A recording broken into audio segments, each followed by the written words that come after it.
Saiu a nova versão do eSUS, versão 5.3.24, e com ela veio uma ferramenta interessantíssima para acompanhamento da saúde da pessoa idosa. É isso que a gente vai ver hoje aqui. Para quem não acompanhou, tá aqui o meu site p2saude.com.br, tem a notícia com todos os detalhes. Saiu a versão 5.3.24 do eSUS e aqui nós temos uma ferramenta que é extremamente importante. Quem lembra daquele vídeo que eu fiz falando mais ou menos sobre o que eu esperava dos indicadores de saúde, eu comentei sobre a saúde da pessoa idosa, porque existem alguns indícios que levam a crer que isso vai estar incluso nesse ano. E agora, mais do que nunca, aquilo que eu disse naquele vídeo, que vocês devem estar vendo por aqui, se concretizou. Essa ferramenta, ela é o IVCF20, ou seja, o Índice de Vulnerabilidade Clínico Funcional número 20.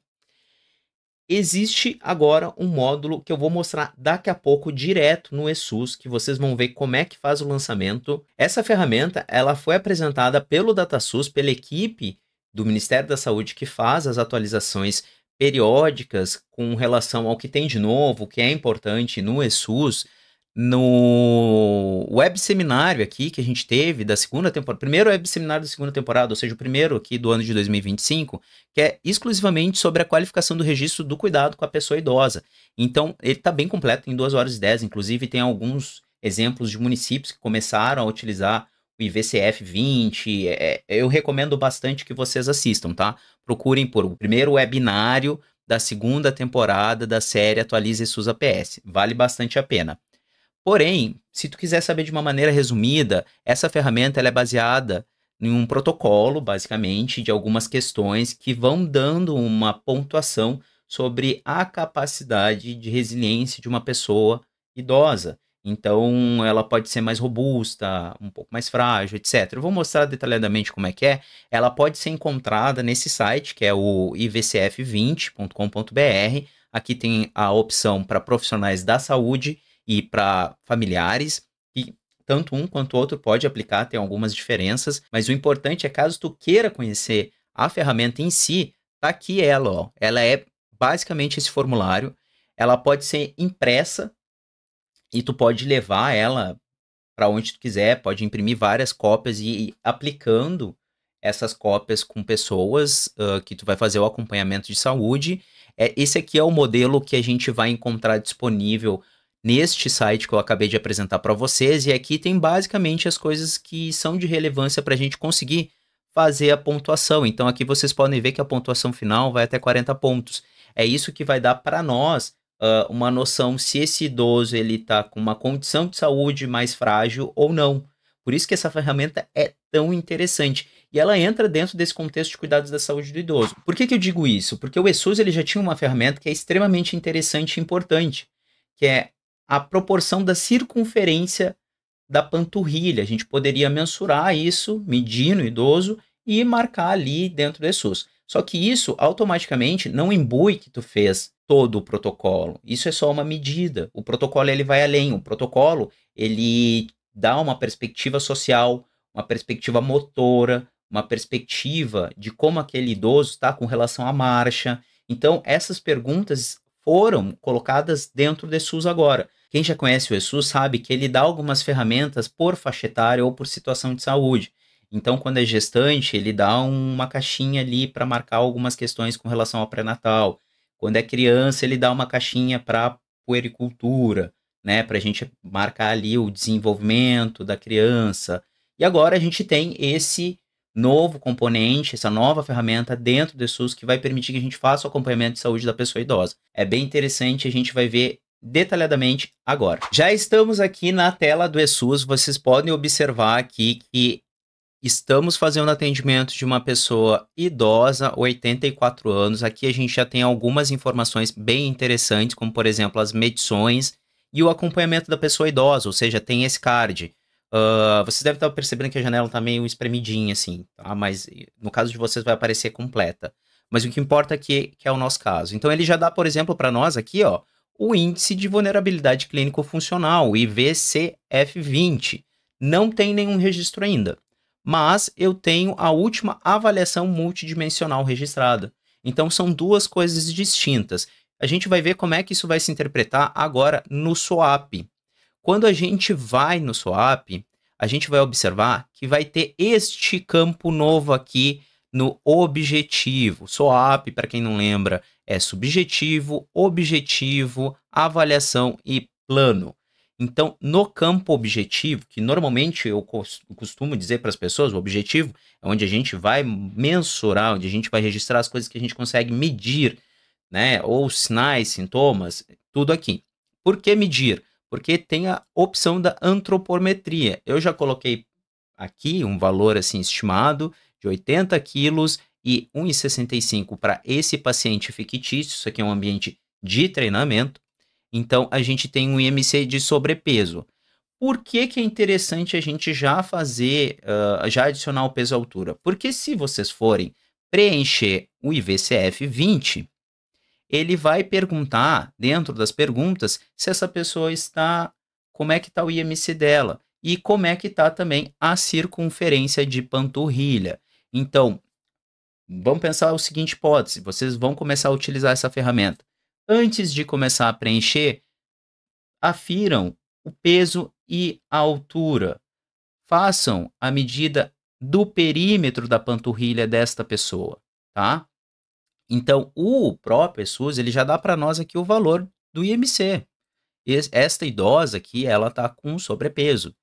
Este valor de panturrilha está X. Então, façam isso como uma forma preparatória para vocês conseguirem fazer depois a marcação do questionário. O questionário em si, a gente vai ver ele detalhadamente agora. Se estiver pequenininho, eu consigo dar um pouco de zoom aqui, talvez. Ó, dei um mini zoom. Vocês podem ver aqui que ele dá mais ou menos para nós um parâmetro que vai ser respondido entre 5 a 10 minutos. Por que 5 a 10 minutos? Tem pessoas que já vão ter esse preparo, por exemplo, que eu falei. Se tu já pegou o peso e a altura, já mediu a circunferência da panturrilha, vai ser bem rápido. Só vai te preocupar em fazer um questionário com a pessoa idosa ou com o familiar acompanhante. Porque às vezes a pessoa idosa ali, ela não vai ter condições de conseguir verbalizar, ou ela vai estar em alguma circunstância que ela não vai poder te responder. Então, tu faz o questionário com acompanhante, com familiar ou qualquer outra pessoa que esteja junto. Então, por exemplo, as primeiras partes aqui a gente vai ter uma identificação desta pessoa, porque está aberto direto no prontuário, então isso facilita um monte. Vai ter a percepção de saúde, e daí ele fala aqui para nós qual que é a percepção comparada a outras pessoas da sua idade, como é que essa pessoa se acha, se ela tá bem, se ela tá ruim, né? Daí tu pode marcar, olha, essa pessoa disse que tá bem, ok, tu marca. Daí, agora, por exemplo, a avaliação instrumental, por causa de sua saúde ou condição física, você deixou de fazer compras? Essa pessoa disse que não deixou de fazer compras. Você deixou de controlar o seu dinheiro ou pagar as contas da casa? Não, essa pessoa ela ainda está muito bem, ela consegue fazer todas as rotinas de pagamento financeiro, ir na lotérica ou no banco, né? Tem uma saúde preservada a ponto que ela consegue fazer o manejo de suas contas. Você deixou de realizar pequenos trabalhos domésticos? Sim, não consigo mais lavar louça, etc. Isso é importante, porque depois tem uma pergunta que é sobre essa questão motora. Então, ele vai perguntando coisas que são funcionais do dia a dia dessa pessoa. Avaliação básica, por causa de sua saúde ou condição física, você deixou de tomar banho sozinho? Não ou sim. Cognição. Algum familiar ou amigo falou que você está ficando esquecido? Se tu marca não, ele já anula essas outras duas perguntas. Mas vamos hipotetizar que sim. Então, as próximas perguntas são com base nessa anterior. Se sim, esse esquecimento está piorando nos últimos meses? Não. Esse esquecimento está impedindo a realização de alguma atividade cognitiva? Sim. A pessoa esquece, não consegue responder uma mensagem, não consegue fazer uma palavra cruzada, inviabiliza que ela faça algo. Humor. Você ficou com desânimo, tristeza ou desesperança? Sim ou não? Vamos marcar aqui não. Você perdeu o interesse e prazer em atividades anteriormente prazerosas? Sim. Agora, da parte de mobilidade, alcance e pressão e pinça.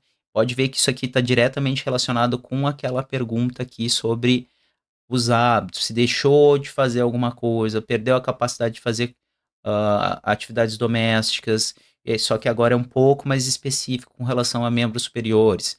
Você é incapaz de levantar os braços acima do nível do ombro? Vamos marcar que sim. Tem uma perda de mobilidade de membros superiores. Você é incapaz de manusear ou segurar pequenos objetos? Vamos marcar que sim. Capacidade aeróbica e muscular. Aqui é aquela parte relacionada ao peso, ó. Você teve perda de peso não intencional de 4,5% ou 5% do peso no último ano?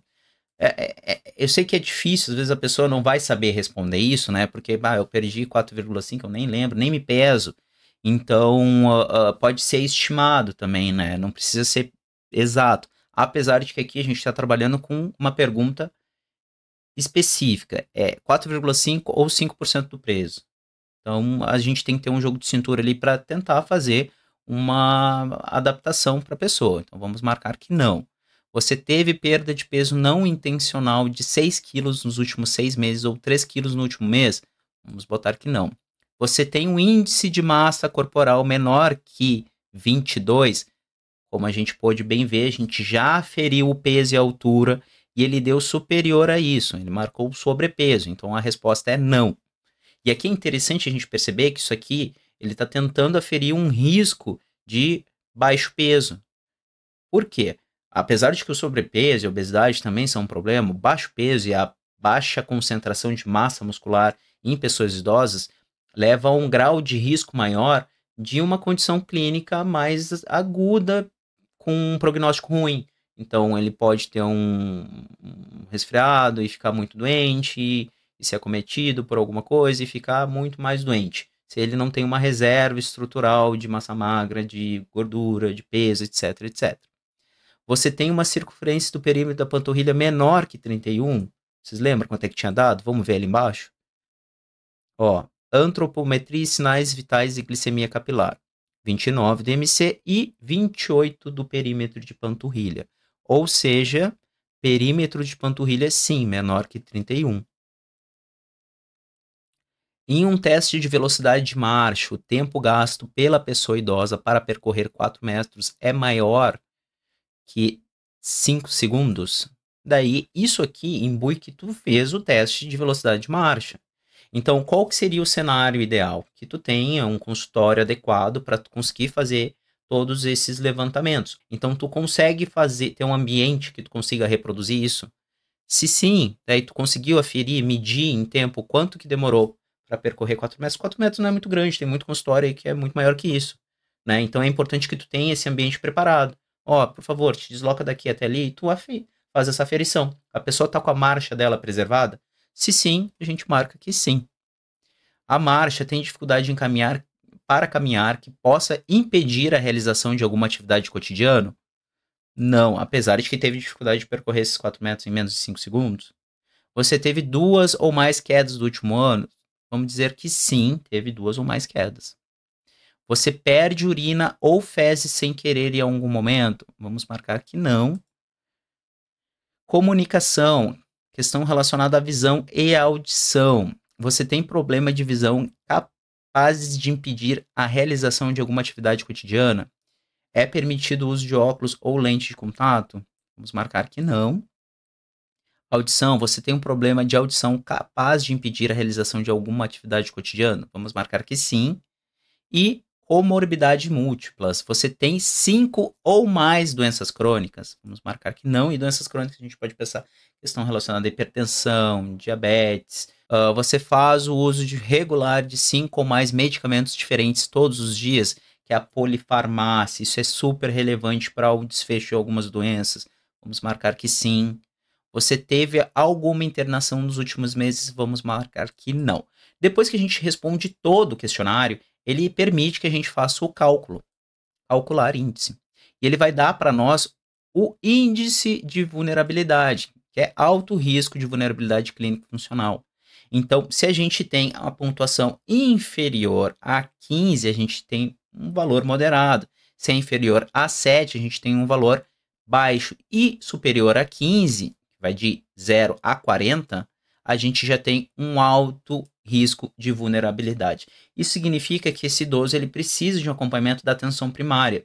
Nem que seja de 3 em 3 meses, 6 em 6 meses, mas ele precisa ter esse acompanhamento, porque talvez a gente consiga, dentro da atenção primária, do cuidado, né, continuado, a gente consiga fazer intervenções para evitar um desfecho mais grave, caso venha acontecer uma queda, caso venha acontecer uma doença infecciosa ou qualquer outro tipo de desfecho que pode ocasionar esse acompanhamento grave, né? E ao final, isso que é interessante, quando a gente vai lá no desfecho, quando a gente vai terminar, né, o atendimento, ele já preenche para nós que foi feita a avaliação multidimensional de pessoa idosa. Até então, essa avaliação ela tinha que ser preenchida manualmente aqui no SIGTAP. Então, com essa ferramenta, este campo já é preenchido, tal qual quando a gente preenche peso e altura, já é marcado ali. Esse SIGTAP ele é bem importante, principalmente para alguns estados que fazem acompanhamento de metas de cuidado com pessoas idosas. E aí eu repito, possivelmente esse vai ser um dos novos indicadores que a gente vai ter dentro do componente de qualidade da nova metodologia de financiamento da atenção primária, porque como teve essa implementação dessa ferramenta, já tem a inserção daquele SIGTAP automaticamente e existe uma necessidade da gente fazer o acompanhamento das pessoas idosas, porque se vocês pararem para pensar, a nossa pirâmide etária, ela está se alterando, a gente tem cada vez mais pessoas idosas e é necessário que a atenção primária, que é a porta de entrada de saúde das pessoas, faça o acompanhamento dessas pessoas, porque é muito mais caro e muito mais difícil e muito mais traumático em geral tu ter o acompanhamento às vezes só no hospital, porque já é uma condição muito mais grave. Então é muito mais barato e muito melhor para as pessoas, né? O desfecho é sempre melhor quando tu tem o cuidado continuado na atenção primária, porque tu tem normalmente uma qualidade de vida, né, uma redução dos riscos muito maior. Então, possivelmente, a gente vai ter isso aqui. Então é isso, esse vídeo foi bem rápido, bem breve, só para eu falar para você sobre essa ferramenta que eu considero ela excepcional. Eu estou muito contente que agora ela está dentro do ESUS. Antigamente a gente fazia a impressão daquelas fichas ali e saía aplicando nas pessoas, em grupos de idosos, etc e tal.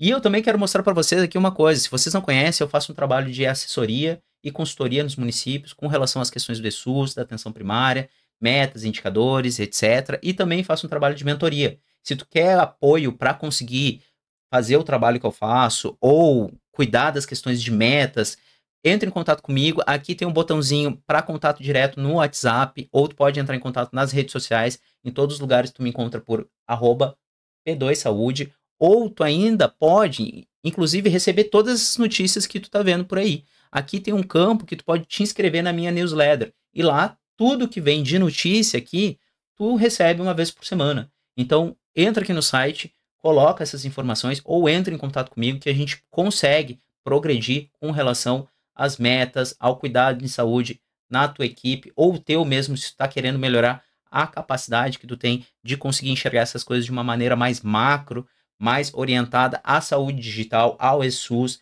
Entre em contato comigo. Eu fico por aqui. Tchau, tchau.